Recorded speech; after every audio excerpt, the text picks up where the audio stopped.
Hola a todos, bienvenidos a este curso de telesalud para la segunda especialidad de medicina. Mi nombre es Miguel Eguavi, yo soy médico, pertenezco al equipo técnico de la unidad de telesalud de aquí de la Facultad de Medicina y he hecho una maestría en informática médica en Cayetano Heredia y he trabajado en realidad en Cayetano muchos años, también soy egresado de pregrado de ahí. Y lo que les voy a contar el día de hoy son algunas experiencias que tenemos, que hemos hecho en Cayetano sobre el uso de tecnologías en el campo de la salud.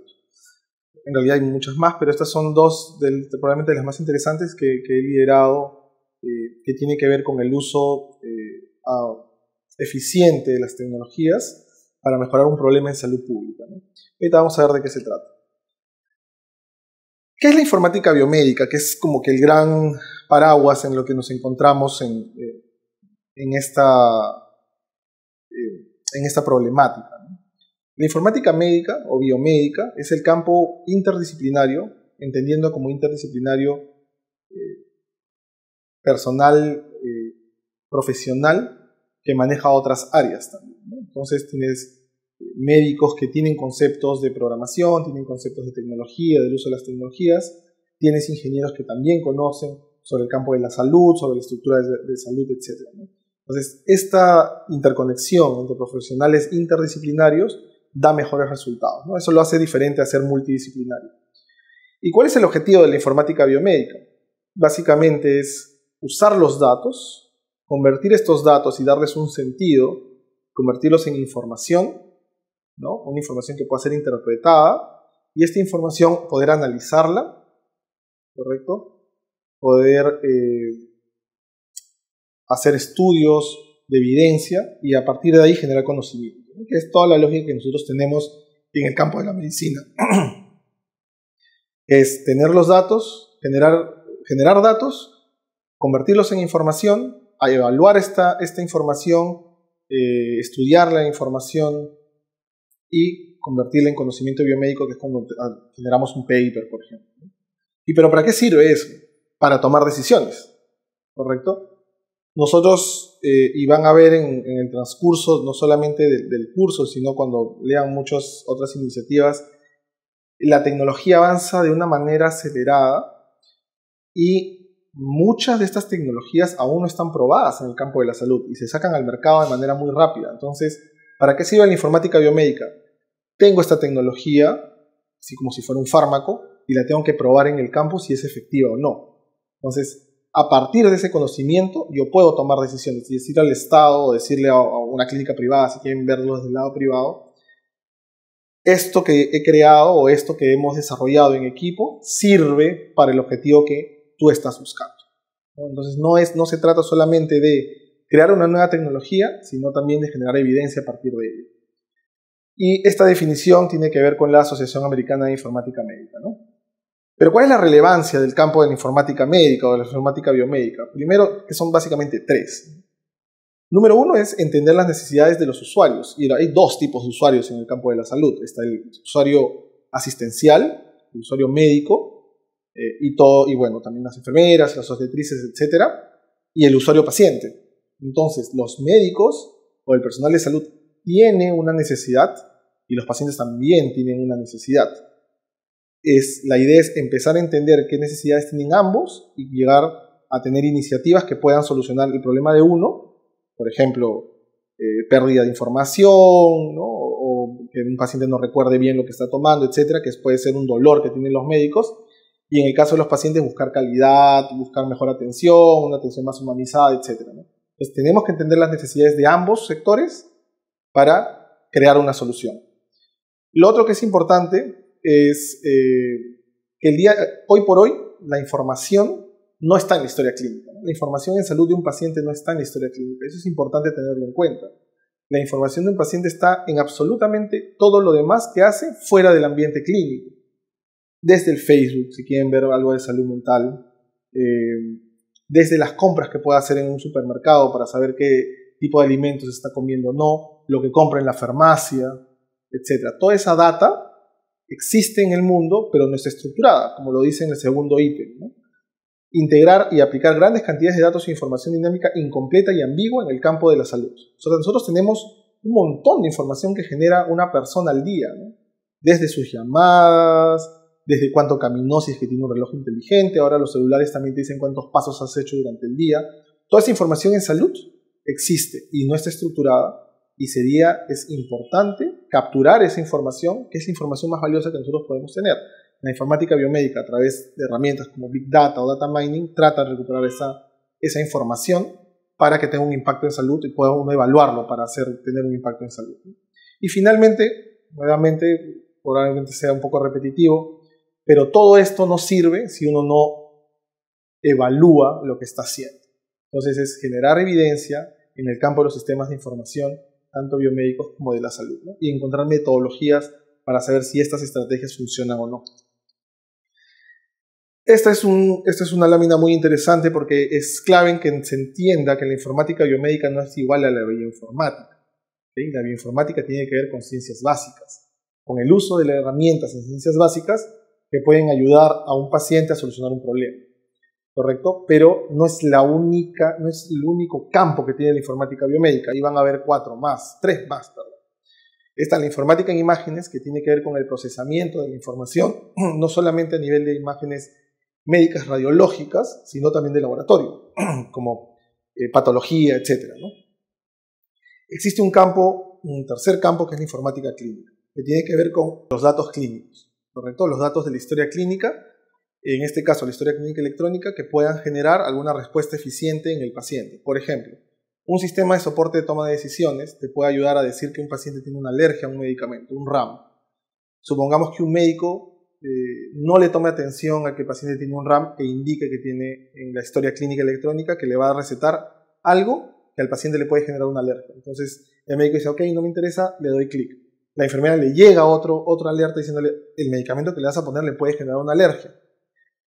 El de farmacia también le llega una alerta sobre que el medicamento que va a venderle a esta persona, el que va a entregar a esta persona, también puede generar una alerta. Entonces, un sistema de soporte de toma de decisiones es muy útil en el campo clínico y es una de las cosas que más se usan en historia clínica electrónica. ¿Correcto? Entonces, en informática clínica, el corazón de la informática clínica es la historia clínica electrónica, que no solamente tiene datos clínicos, también datos administrativos, también datos de laboratorio y también datos de imágenes. ¿Correcto? Y todo esto nos lleva a algo que es mucho más grande. Es a partir de la informática clínica, de la información que se genera en las historias, poder tomar decisiones a nivel de salud pública, como sistemas de vigilancia, sistemas de información geográfica, que lo vamos a ver, etc. Entonces, hay todo un proceso, desde las ciencias básicas, pasando por la radiología y la patología, sobre los datos clínicos de un paciente, hasta tomar decisiones hacia una población. Entonces, la misma lógica que existe en salud pública, desde un paciente de manera individual hacia algo colectivo, también se usa en informática biomédica, solo que a nivel tecnológico. ¿Cuáles son los actores principales de la informática biomédica? O sea, ¿quiénes componen informática biomédica? ¿Quiénes se dedican a la informática biomédica? Pues personas de desarrollo, y ahí, como les digo, tienen los 2 principales que uno más conoce: gente que desarrolla hardware, ¿okay? ¿Correcto? Algún dispositivo o algo; gente que desarrolla software, historia clínica electrónica, algún registro electrónico, etc., alguna app. Tienes las personas que se dedican a bioingeniería, que tienen también que ver un poco con ingeniería y ciencias básicas. La gente que genera evidencia, está hacia el lado derecho, los epidemiólogos, los estadísticos, que generan evidencia con estudios epidemiológicos o estudios de investigación operativa. Gente que está en las ciencias básicas biomédicas, la parte asistencial, que es clave. ¿Okay? La informática biomédica también cubre a las personas que están a nivel asistencial, las personas que hacen gestión de la información, y un nivel mucho más arriba de que tiene que ver con desarrollo, pero también tiene que ver con personal de salud, son los sistemas de soporte de toma de decisiones, como les comenté anteriormente, ¿no? ¿Quiénes alimentan estos sistemas de soporte de toma de decisiones? Los médicos. ¿Quiénes son los que programan estos sistemas de soporte de toma de decisiones? La gente de desarrollo, ¿no? Entonces, eso es una ciencia mucho más compleja, que involucra más de un tipo de profesional, ¿no? Mucho más claro el tipo de profesional que van a ver en las otras cajas, pero en ciencia cognitiva de toma de decisiones, en realidad es más de un profesional el que se dedica a esta parte de sistemas de soporte, ¿no? No solamente están los sistemas de soporte de toma de decisiones, están los sistemas inteligentes, los sistemas expertos, etc. ¿Cuál es el eterno problema, o cuál es el eterno problema que nosotros hemos tenido en lo que es informática médica o en el uso de las tecnologías en salud? Es este que ustedes pueden ver acá. Tienen un grupo de personas que están en el campo atendiendo pacientes, ¿no? Respondiendo al sistema de salud que exige muchas cosas, que son los médicos, las enfermeras, las obstetras, etc. Y tienes un equipo de gente que quiere desarrollar cosas para mejorar la salud. ¿Cuál ha sido el eterno problema? Tenemos a un personal de salud que no quiere adoptar alguna tecnología y a un grupo de desarrollo que realiza tecnología que tal vez no es relevante para el caso. Entonces, ¿qué es lo que se propone con la informática médica? Es juntar estos dos tipos de profesionales y que los profesionales de salud o el personal de salud genere alguna problemática o comente alguna problemática que pueda ser solucionada a partir del desarrollo tecnológico. Esas son las lógicas de las hackatones, por ejemplo. Unir estos dos tipos de profesionales y generar una solución que realmente el médico acepte como valiosa, ¿no? Y el ingeniero acepte como que es algún desarrollo importante. Esa comunicación es clave. Pero, ¿qué es lo que estudia la informática médica? La informática médica estudia la de salud digital, ¿no? La e-health o e-salud está traducida al español como salud digital, ¿no? Que consiste nuevamente en el uso coste efectivo de las tecnologías que se ofrecen en el campo de la salud, y si se dan cuenta nuevamente vamos al punto anterior, ¿no? Atención en salud, que es informática clínica, ¿no? Vigilancia, que es informática en salud pública, documentación sanitaria, que tiene que ver también con informática en salud pública, educación, conocimientos e investigaciones. O sea, siempre se habla igual de generar evidencia en este campo del uso de las tecnologías. Eso es lo que es la e-health. Y ahora vamos a ver algunas de las cosas que la e-health propone como OPS. Son 6 ítems. Vamos a fijarnos el día de hoy en 2, que son claves. Telesalud, que incluye la telemedicina, ¿okay? Porque la telesalud es un concepto mucho más amplio que telemedicina, y la salud móvil. ¿Okay? La telesalud tiene que ver con servicios de salud hechos a distancia. ¿Correcto? Eso incluye monitoreo, puede incluir una asistencia médica propiamente dicha, que un médico esté a un lado y un profesional de salud esté al otro y le pueda recomendar alguna acción terapéutica sobre ese paciente. La salud móvil, que es usar herramientas o dispositivos móviles, herramientas móviles o dispositivos móviles para generar un cambio en salud, ¿no? Como les decía, y eso incluye tablets, celulares, wearables, etc. Educación continua en TICs y estandarización e interoperabilidad. Entonces, el día de hoy vamos a ver proyectos que son de salud móvil y de telesalud, ¿no? Bueno, estas son algunas de las cosas que se pueden hacer en términos de salud móvil, ¿no? Ahí pueden verlo en la diapositiva. Está el uso del celular como si fuera una herramienta de colecta de datos, el uso del celular como un gestor de historia clínica electrónica, como fuera el uso de celulares o dispositivos wearables para monitorear un paciente, etc. Entonces hay mucho campo a partir de eso. Y vamos ahora sí a comentarles sobre los 2 proyectos que vengo liderando. Uno ya está por acabar, que es este, y el otro que todavía tenemos un año y medio más de desarrollo. En Napo, y en realidad viene el término del río Napo, que se encuentra en la región Loreto, es un sistema de información, es decir, ¿no? Un sistema que colecta data en salud para poder ser interpretada basado en la comunidad, usando o siendo soportado por la propia comunidad a través de los promotores de salud para mejorar la salud en madres y niños de poblaciones remotas. ¿Okay?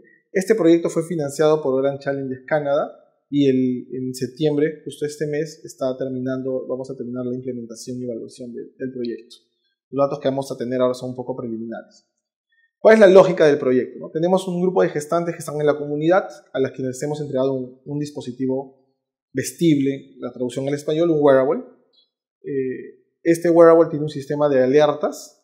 Si la gestante tiene una posible emergencia y aprieta un botón, y hacia el agente comunitario le va a llegar una alerta y le va a llegar además en qué posición se encuentra de manera georreferenciada, ¿no? Este agente comunitario va a responder a la gestante. Si él no responde, el personal de salud es llamado si es que el agente comunitario no responde, que podría ocurrir, ¿no? Entonces, ¿qué es lo que se genera? Una cadena de respuesta a emergencias rápida y efectiva, ¿no? Ese es el objetivo del proyecto. Entonces, a la gestante, el corazón de este proyecto en realidad es este dispositivo modular o dispositivo wearable, ¿no? Que tiene 3 partes. Número 1, tiene un módulo de comunicación. Uno de los módulos de comunicación es evidentemente el chip, ¿no? El sistema GSM, o el chip que ustedes usan en su celular, es el mismo. Y los auriculares y el micrófono, ¿correcto? Que es el sistema de comunicación.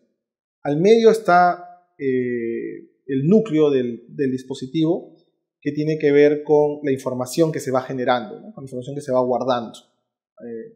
Como les decía, ¿qué es lo que sucede cuando uno aprieta uno de estos botones, como el que ven en el dispositivo? Ese botón blanquito que ustedes ven es lo que aprieta la gestante.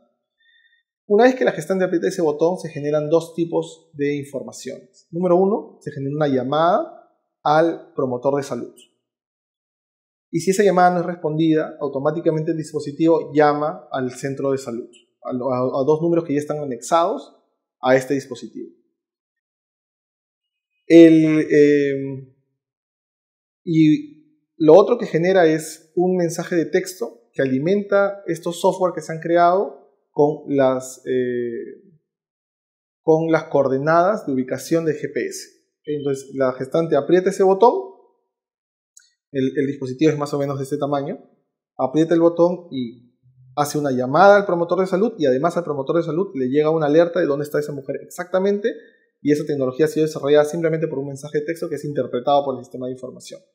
Entonces, si la mujer tiene una alerta, el promotor de salud acude al lugar porque sabe exactamente dónde está, porque tiene la tablet, y además puede ir hablando con ella porque la gestante ha generado una llamada a partir de eso.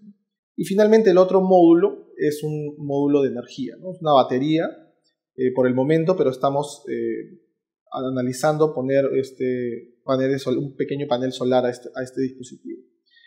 Es importante recalcar que estos dispositivos se han creado con tecnología open source, con tecnología abierta, ¿no? Muchos de ustedes probablemente han escuchado open source software, que es tecnologías abiertas para software, pero también existen tecnologías abiertas para hardware, ¿no? Y esta es una de ellas, ¿no? El dispositivo se ha creado en base a algo que se llama un RePhone, ¿no? El RePhone es un pequeño dispositivo al que nosotros les hemos añadido algunas otras funcionalidades, lo cual hace que esto sea de bajo costo, no sea igual que un celular y solamente funcione para el sistema de salud.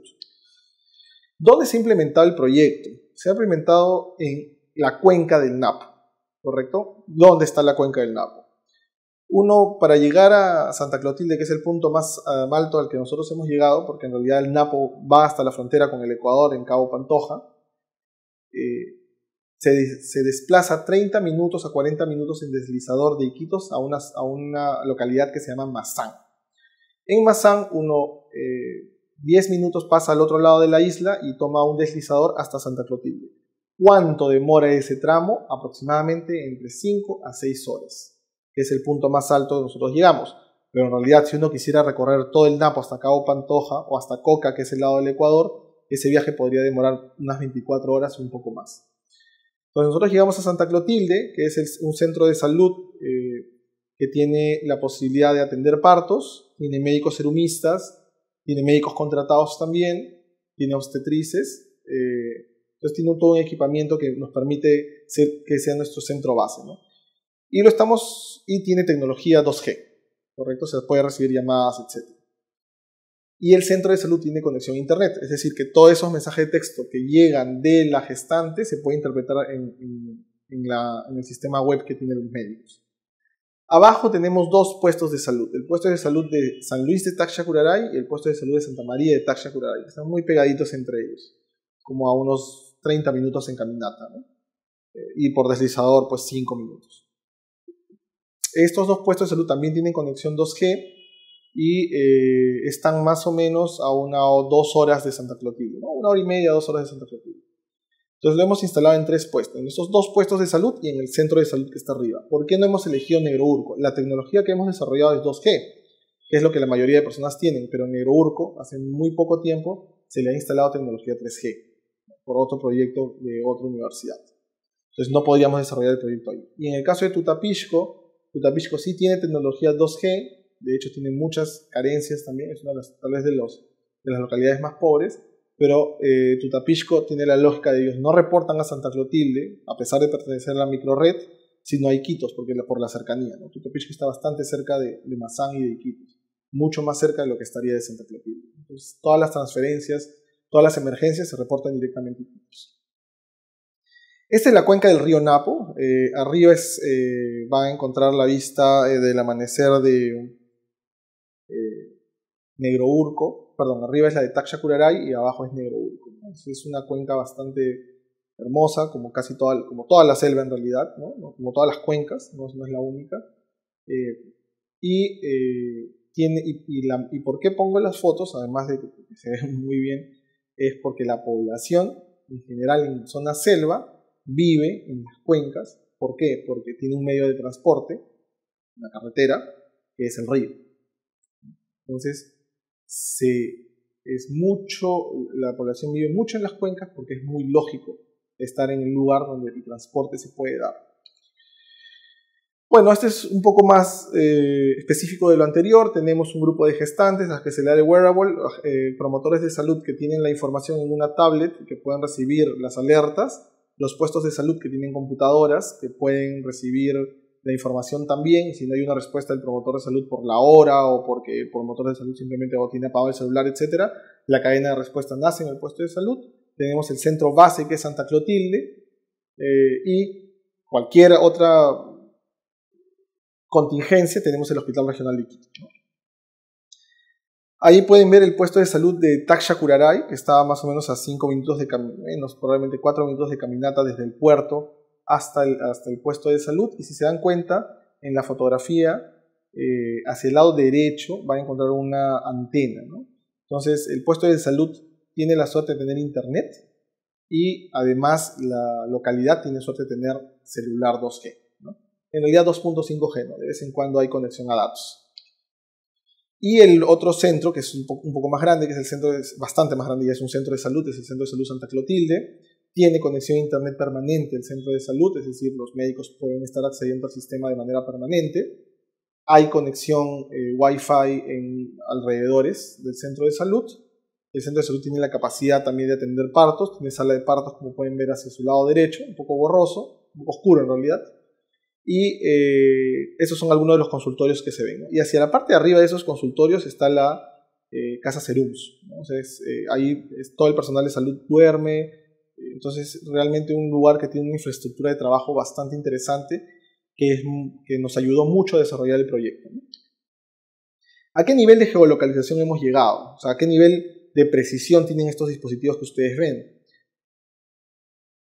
Esta es una fotografía de Google Earth y hacia el lado superior derecho sí van a encontrar como este triángulo. Ese es el río, ¿sí? Que está transcurriendo hacia Mazán, digamos, ¿no? Hacia Mazán. Casi todas las casas, y es bien interesante, las casas están más cercanas al río son las que hacen básicamente es el comercio, ¿no? La parte comercial se da en ese nivel. El centro de salud lo van a ver al medio y hay una línea roja que está cubriendo el centro de salud.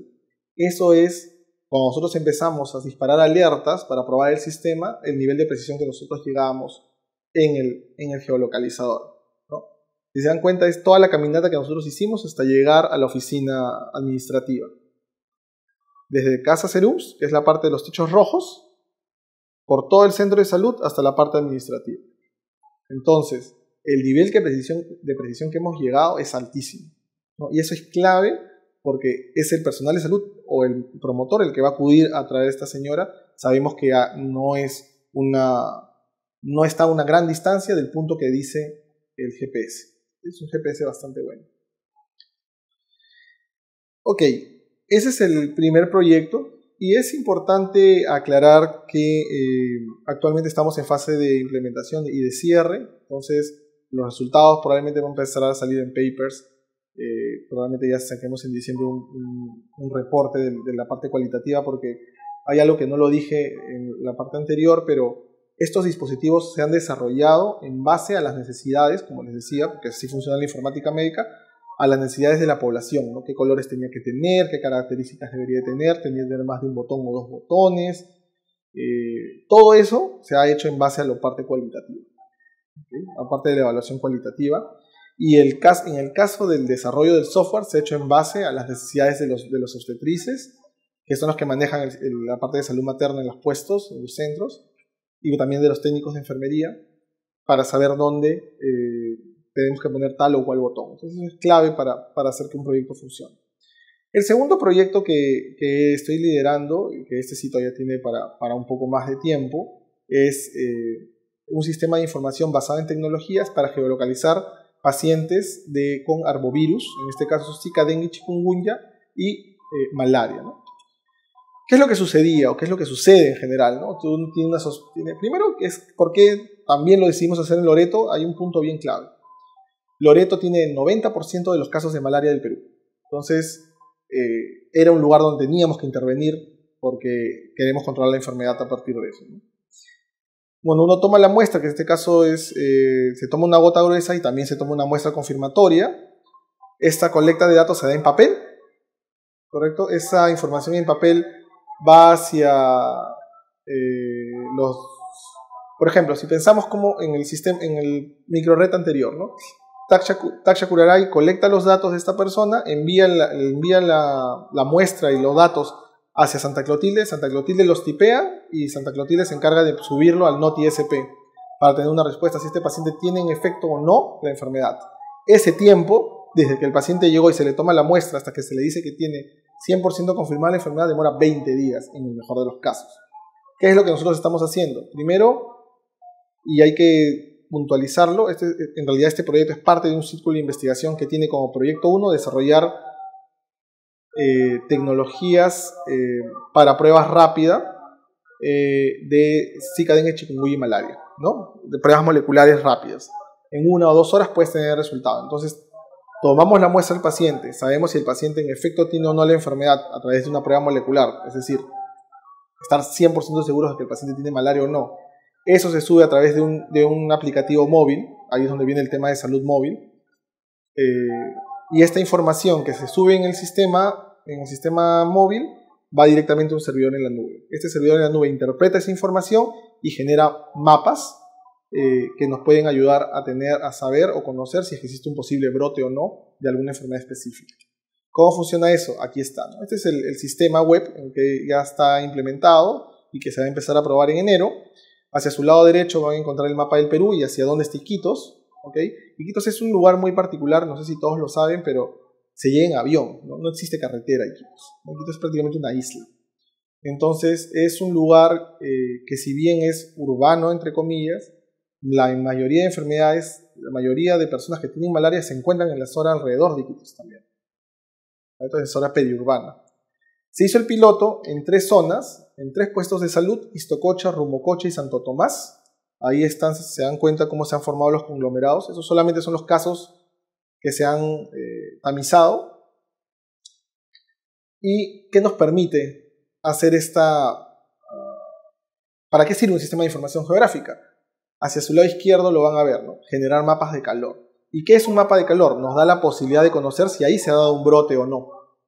Si ese mapa de calor se pone intenso, o sea, esos colores se ponen intensos, uno puede saber que ahí hay un brote y que el sistema de salud tiene que responder ante esa necesidad. Entonces, no se trata solamente de tener un diagnóstico rápido, sino también tener un diagnóstico que transforme esto en un sistema de vigilancia.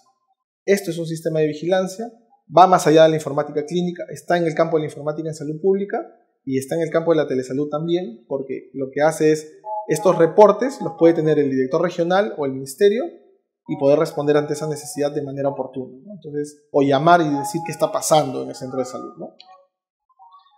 Bueno, agradecerles su atención, espero que haya sido un tema interesante. La rotación de telesalud es una rotación que esperamos que les cause mucho interés y que puedan ustedes aprovechar lo mejor posible estas clases teóricas. Muchas gracias.